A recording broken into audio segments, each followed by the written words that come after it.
Yes. The passenger, her last name is Warren, Warren. First is Antoinette, Antoinette. Middle is Marie, Marie. And she's 29 from Sioux Falls. And, shoot, just disappeared. Hold on a second. The driver,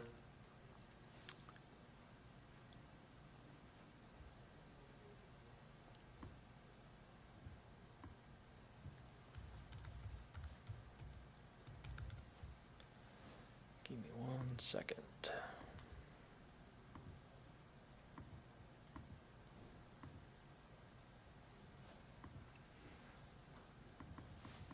The driver's last name is Castaway, Castaway. First is Cyril, Cyril. Middle is Joseph, Joseph. And he is 31, let's see, it says Springfield, South Dakota. Yep. Do you happen to have details on what the arson charge involved? The arson charge, let me see. I'm not sure if I do or not.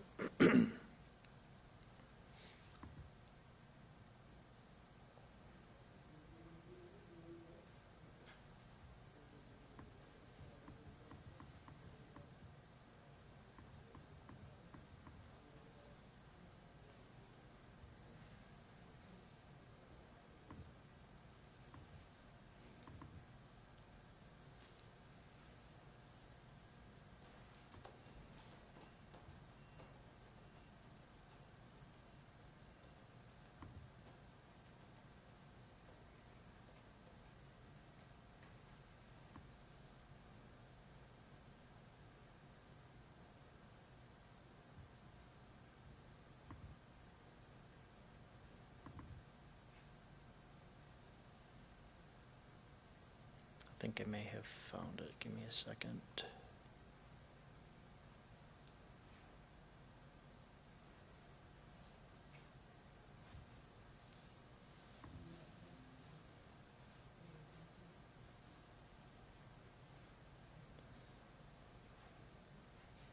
I believe it's, let's see, so there was a call on April 23rd. This was a fire in the 700 block of West Rice Street. And I think we briefly talked about this. There was some gasoline that had been poured in the hallway and then on an apartment door. So that's, we believe that she was responsible for starting that fire. So after the investigation, they were able to get a warrant, and that's what she was arrested on last night. And the driver's charges are different, right? Yeah, some of them are the same. The controlled substance, the resisting arrest, obstruction, and open container are all the same. The driver had aggravated assault on law enforcement, DWI, no driver's license, and aggravated eluding. And did you already provide his name? Yes. Castaway, Cyril Castaway. The next aggravated assault, that was happened in an apartment in the 3300 block of West 53rd Street, and that was just before midnight last night. Get this open here. So this is a boyfriend, girlfriend. They've got a 2-year-old daughter together.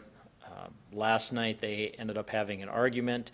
He grabbed a firearm. He threatened to kill her, threatened to kill their child with it, threatened to rape her as well. At one point she wanted to leave and he prevented her from leaving.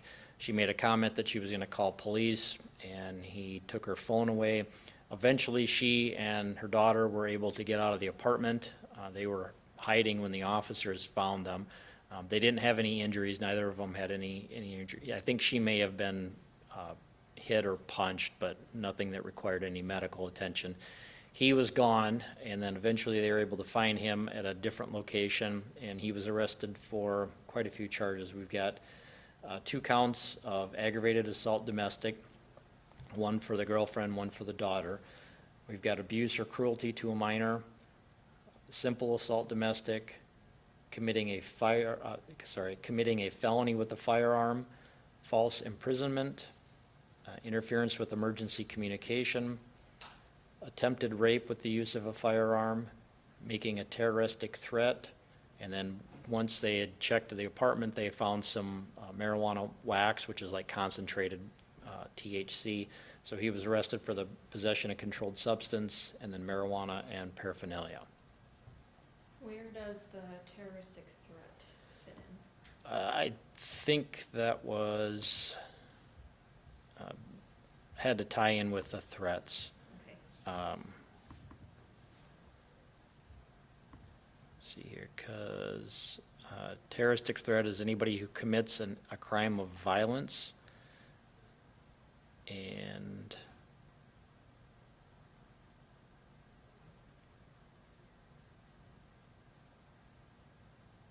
yeah, I think there's more to it than that, but I think that's the nature of that.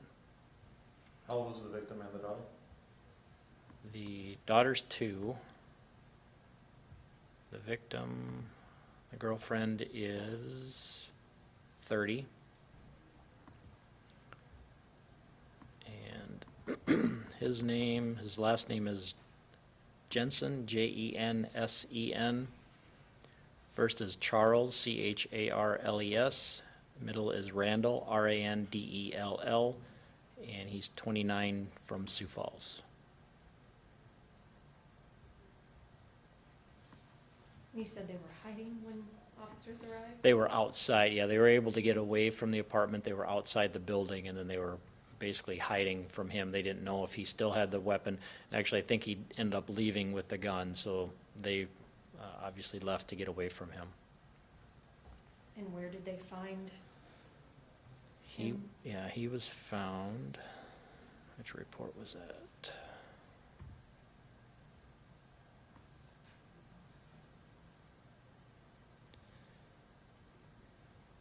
He was found in the 600 block of East 26th Street. arrested without incident? Yes, yep.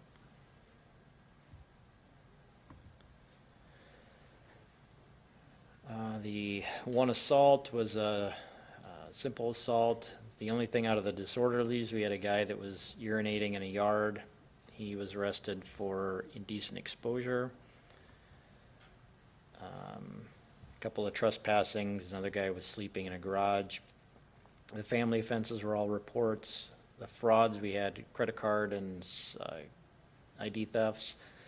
Larcenies, some shoplifting, some unlocked cars, nothing real big from those. The narcotics, some marijuana and meth outside the ones we talked about. The sex offenses, there's a whole bunch of those. All of those were reports. Sex offenders didn't change their address. Nothing suspicious with the unattended death. The vandalism was a car that was damaged. I do have one additional arrest about a burglary. That was from the Blue Nile Auto Sales. This happened late yesterday afternoon. We had one more person that was arrested in connection with that. Her last name is Tubulls, Twobulls. First is Renee, Renee. Middle is Lavella, Lovella, and she's 19 from Sioux Falls. She was involved with the second burglary that was on June 9th, so she was charged with burglary, grand theft, aggravated eluding, and then possession of stolen vehicle. There's actually 2 counts of possession of stolen vehicle. That stems from once the cars were stolen, she was not involved with the burglary, but I think it was the one from the very first burglary when there were several cars that were taken. She knew the people that were involved with that, and she ended up driving one of the stolen vehicles. There was a police officer that tried to stop that car, and then she took off. There was no pursuit with that. But through the investigation, we were able to determine that she was driving that stolen vehicle and knew that it was stolen at the time.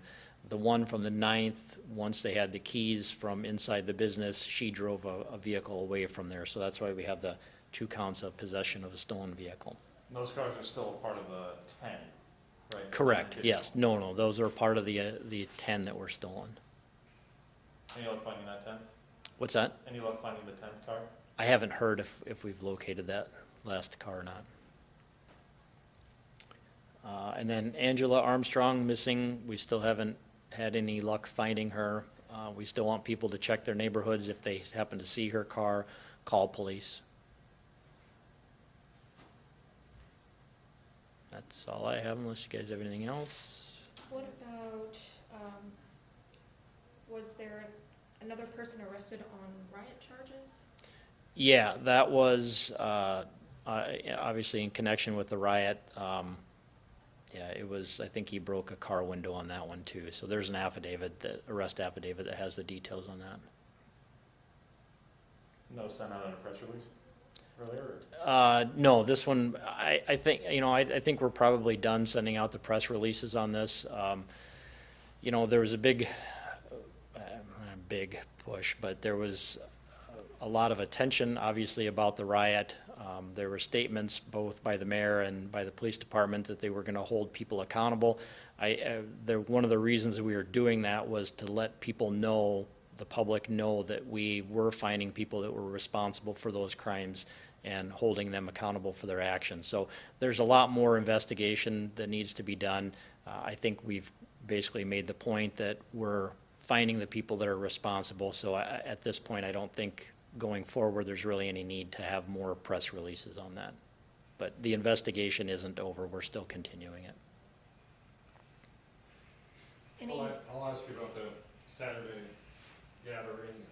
Looks like there's a peaceful protest, at least being claimed, and some questions about that. I'm wondering how law enforcement will handle covering that. Well, it depends. We've heard about the event.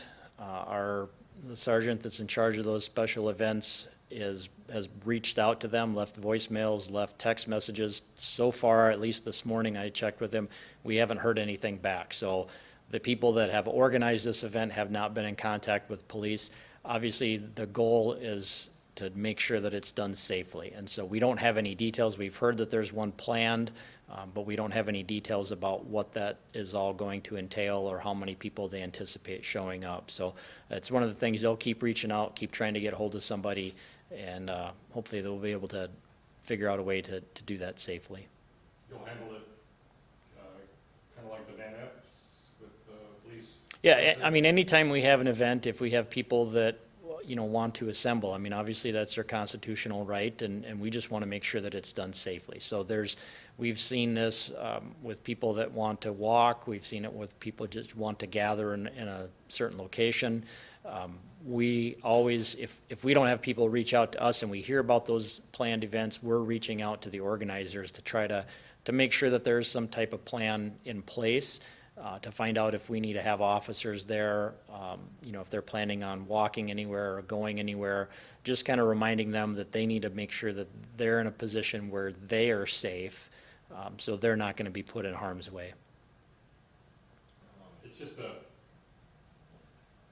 going to use the word scary, but difficult time to be a police officer now, and now there's another one of these gatherings. You just hope everything goes safely and quietly, and the people that have organize the gathering do what they want, but it goes peacefully, and nobody, officer or citizens, are hurt, right? Yeah, I mean, we understand that people have frustrations, and I guess it may be with the police department. I think we've got a really good, strong relationship with the community, and we've been getting a lot of support from community members as well, but it's not always the same. I mean, what we're doing here in Sioux Falls doesn't translate to the whole rest of the country, and so some of this, I believe, is people expressing their frustration with what's happening nationwide. There's nothing wrong with that. We just want to make sure that they are going to be safe.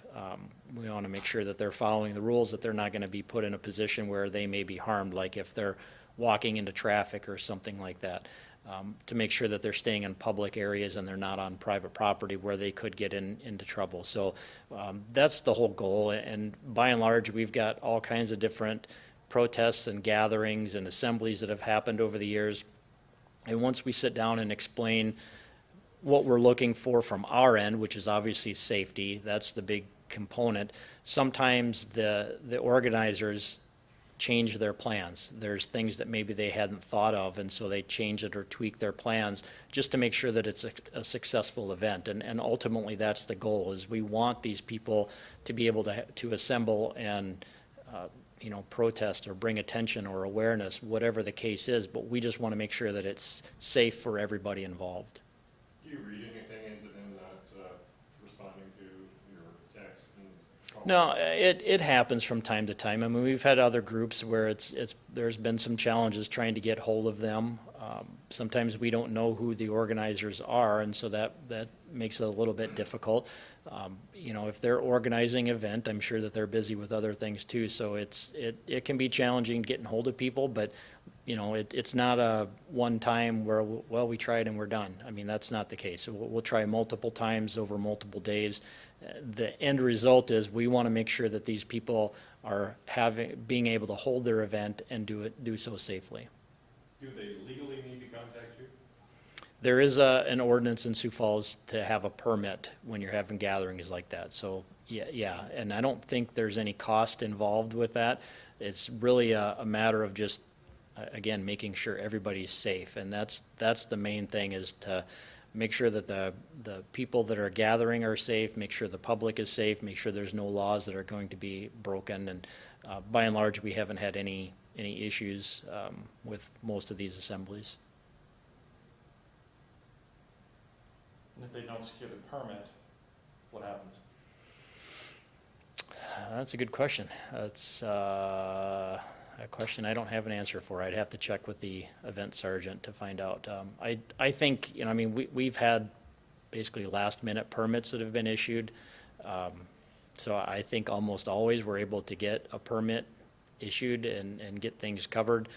Obviously, we'd like to have that done ahead of time, just in case there's things that need to be changed. That way the event organizers can plan on that and make adjustments. And so getting it done sooner is always better than getting it done at the last minute. Anything else? Okay, thanks.